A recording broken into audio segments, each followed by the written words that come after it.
Well, welcome to another session of San Diego Comic-Con 2018. This is us, me and Miles, over at Richard Walker's Pancake House. Y'all, one of the best pancake house in the whole area.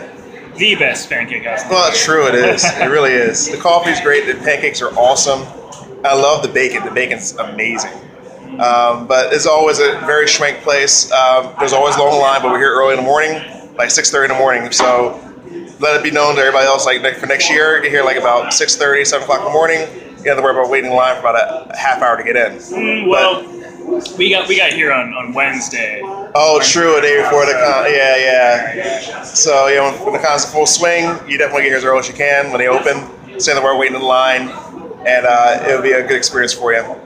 But today what we're talking about today is about, we finally get a session with me and just Miles, and we're talking about the process of doing the merge novel. Of course, I was the main writer for it, and Miles is my editor. And it's my first time having him edit a book for me. And pretty much I want him to start talking about the process of what he was doing for the editing. So it's more of an editing session, not really creating, but about editing the work that you do. And I guess start talking about how your process, what you was doing. Yeah, definitely. So basically, my first priority was just grammar, spelling, looking through all that, making sure the right there was used, right to was used. Any misspellings, any sentences. Also making sure, because with writing, less can definitely be more. Making sure that we shorten down the repetition, we shorten down on anything that was unnecessary, and got it down to succinct, well-described sentences still. Maybe beef up the imagery a bit if that was necessary. Making certain, one of the biggest things with editing is you're making certain everything is consistent. So as you're going through chapters, making sure you have previous ones open and looking through and seeing, does this thing we described in the previous one make sense with that? Yes, it does. All right, do that, continue. All of that stuff. So that's pretty much the editing process. Honestly, the biggest thing with editing is just time, and it's just basically a time commitment and taking your time to do so. Because whenever you're writing your first draft, you're basically just trying to get all of this information you have in your head out quickly. And get it all put out, and then you think to yourself, let it be done in the editing process. Well, in the editing process, you're being careful. You're going through methodically. You're making certain that everything is how it should be presented or be for the audience. Yeah, it's all about the audience. It's all about the audience. Yeah. It really is. And me being the creator on my side of the fence is, and don't forget, Miles also is a creator too. He has his own project coming out, and he's also doing his own process. So he's learning about both ends of creating and also editing. Now, for me, I mainly do most creating. The only time I really edit, and I say this for anyone writing books, is that I don't tend to write by computer. I do it by hand. The reason being is because you have a better set atmosphere when you're not typing in words. You're actually handwriting it.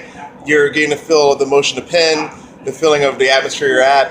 And I always say go from paper to computer before you do it, because when you put on paper, you make little highlights, little notes here and there. You might want to come back to it, because it's a filter before you go into the computer, is that you're editing as you're going along. If you look at your writing and say, does it make sense when you type it in? Because it's that other filter that comes into play before you give it to the editor. And that's one of, I think that's one of the best places, because I've seen people that actually just go straight to the computer when they write. And I pick up on too many issues of contents being lost. They're all over the place. But when you actually write it and then put it to the computer, you have more concept of what you're doing as you're going along with the book. But what about for your project right now that you're writing? Well, my writing process, I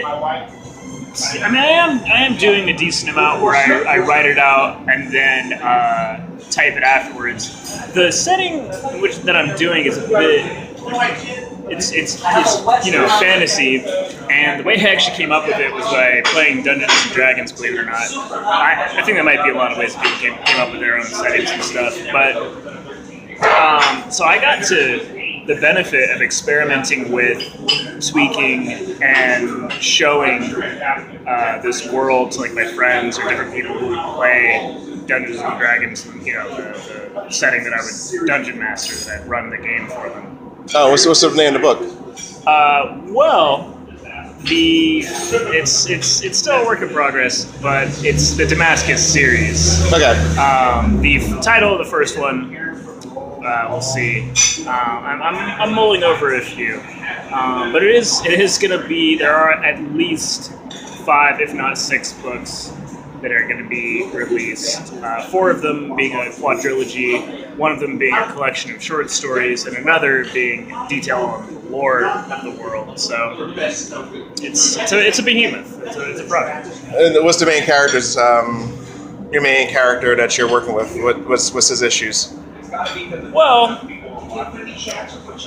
I suppose that's a great question depending on which book you're referring to. But as far as the quadrilogy, the character's name is Marzai. He is. There's a lot of the reason I'm being so hesitant about just describing him is because a lot of characters are main characters in this. That's true. Yeah, that's right. Yeah, that's there right. are multiple perspectives for the book, but he's one of the most central characters, so I'll choose to talk about him. Anyway, his issue is that he is born of 2 different cultures that, upon him being, when he's born, they're at war with one another. They're in sort of a cold state whenever they're waiting for the next battle, the next conflict, but they're definitely at war with one another, so he faces prejudice in one country that he's from, and so, the country of his mother's people, so he grows bitter and has resentment towards them, and while he's being born and raised in this country, he's almost despising it, and he's essentially forced to see the prejudice towards his father's people, injustice, that there's a nobility class in the country that he's in. So he's definitely seeing injustice towards the common folk and understanding the imperfect power balance that's within the world. So you're pretty much putting out a book that is somewhat relevant to what's going on today, I guess, in his own way. Certain elements. Certain elements. That's definitely true. Yeah. Yeah.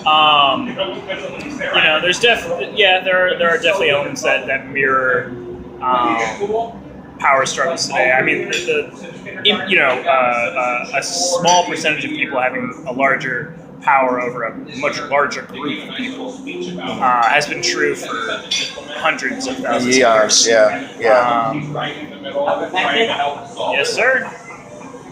Kind of funny because the bigger one, right? Which one do you feel? The big one? No, I'm fine with it.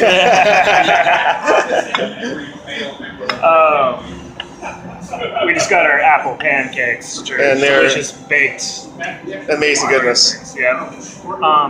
Anyway, so yes, it does mirror. That theme is timeless almost. Unfortunately, it's timeless. Yeah, it is. It is. It's actually a bad thing in a way, but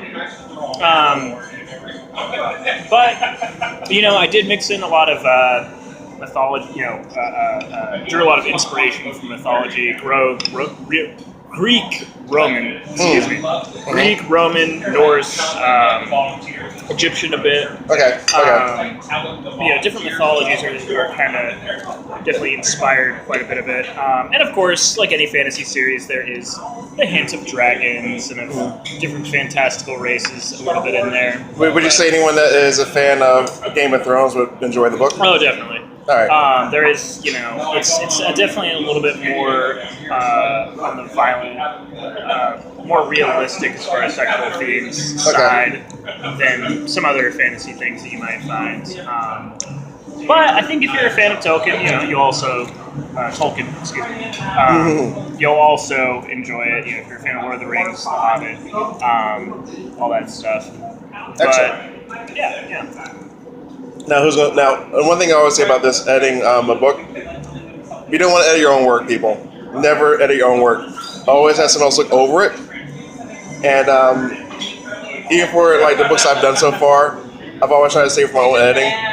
Now, if I do see a couple issues here and there, Cholula sauce? I'm good. Both, actually. Oh, you need? Oh, actually, just Cholula sauce. Actually. Yeah, thank you. But again, editing a book, no one edit your own stuff. Always have someone look over it, because you always want an outside perspective of what you did. Don't ever be like, it's your creation, yes, but you still want to make sure that it's properly looked over, where you're not putting something out rushed. You want to make sure at least is a good grasp of your work to make sure it's represented properly. And also, make sure you pay your editors. I'll tell you right now, try to get free editing work. Good luck with that one. You got to motivate people to do, and also to look over a whole novel. There's a lot of time involved. Yeah. You definitely want to pay people for the work they do to work on your creations. And avoid family on this one. Family will always try to give you the highest escalades of what you did without giving you a true, bona fide mention of how they really view your work. So always try to make sure it's an outside source that's looking at your work. That's one of the best things to do. Now, if you want to keep it maybe on a little bit cheaper, is maybe get a college kid that is in journalism as a credit to his own resume, is to have him look over your book. But still, of course, still pay the person. But if you want someone at a lower cost, it probably is going to be like a college person.